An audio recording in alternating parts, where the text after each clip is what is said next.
नमस्ते, हम कलकत्ता से आए हैं। हमारे साथ उपस्थित है एक महाराज जिसको पहले नमन करते हैं। जय श्री राम जी, मुझे बात बताइए, सनातन धर्म क्या है? सनातन धर्म आदि मानव का पुरातन धर्म है। जब से ये मानव जीव की उत्पत्ति हुई तब से ये सनातन धर्म की उत्पत्ति हुई है। मानव जीव को उत्पन्न का जो रिश्ता है वही सनातन है, वही सनातन धर्म है, जिससे मनुष्य की उत्पत्ति हुई और मनुष्य जान रहा है कि हम मानव है, जिसमें मानवता के ज्ञान है, मानवता की बोध है, वही सनातन धर्म है। सनातन धर्म से दूसरा धर्म से क्या डिफरेंस है? दूसरा धर्म से हमें कोई डिफरेंस, दूसरा कोई धर्म है न, दूसरा केवल पंथ है। अलग अलग लोग पंथ बनाए हैं, अलग अलग पंथों के अनुयायी हो गए। सनातन धर्म पूरे भारत की, पूरे विश्व की एक ही है, हिंदू है। महाराज, आप संत कितना उम्र से हुए हैं? 93 में 93 में 93 में। क्यों हुए हैं सन्यास धर्म लेने के लिए? क्या आपका मकसद? कुछ नहीं, भगवान की ऐसी प्रेरणा हुई, ऐसी कृपा हुई। बाकी बात वो ज्ञान नहीं था। महाराज जी के शरण में आए, आश्रम में आए अयोध्या जी पढ़ने के लिए, फिर महाराज जी के साथ में रहते तो अयोध्या पढ़ने आए थे, उधर ही महाराज जी के साथ आके सन्यास धर्म ले लिए हैं?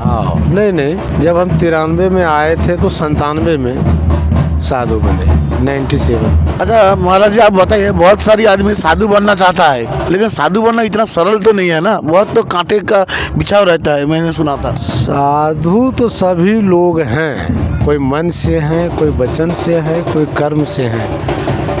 गृहस्थ हो या विरक्त, साधु जो जहाँ है वो साधु है। साधु का मीन्स होता है सरल, सरलता, सहज। जो वास्तविक चीज हम में है वो सब में है।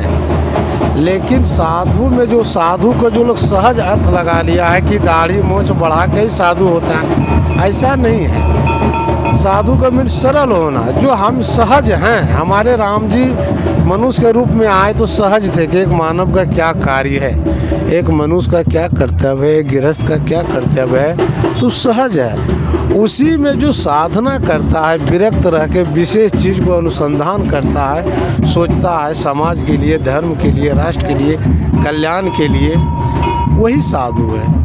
एक गृहस्थी घर में रह के तो पूजा पाठ बस साधु बनना नहीं पाएगा, उसको तो एक मार्गदर्शन चाहिए। तो कौन सा मार्गदर्शन है जो गृहस्थ में रह के करना चाहता वो ठीक है ना? गृहस्थ से निकाल के साधु बन के दिनचर्या करना अच्छा होगा?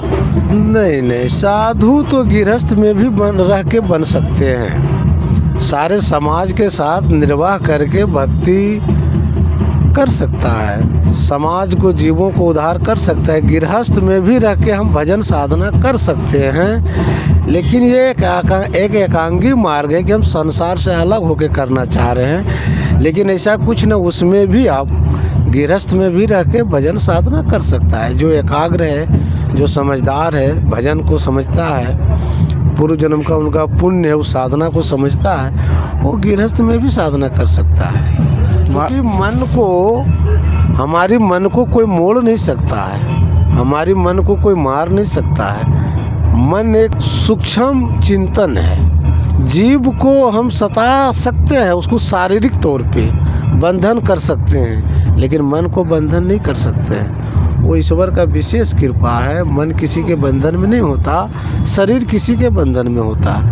मन चिंतन करता है, शरीर चिंतन नहीं करता। इसलिए भक्ति स्वतंत्र है, मन स्वतंत्र है भक्ति करने के लिए। यदि हम भक्ति करने में सफल रहते तो कहता है हम किसी के बंधन में हम नहीं कर सकते, गृहस्थ में है या वानप्रस्थ में है या ब्रह्मचारी में है, तो ये गलत है।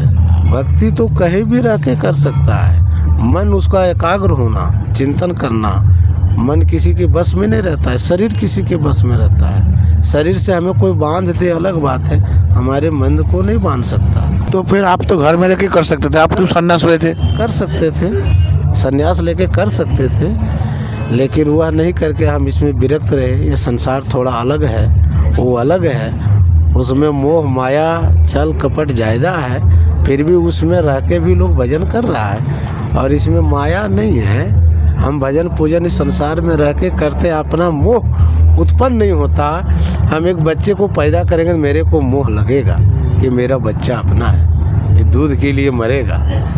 पत्नी हम चले जाएंगे तो खाना के लिए परेशान हो जाएगा। हम विचरण नहीं कर सकते, अपना सही से चिंतन नहीं कर सकते।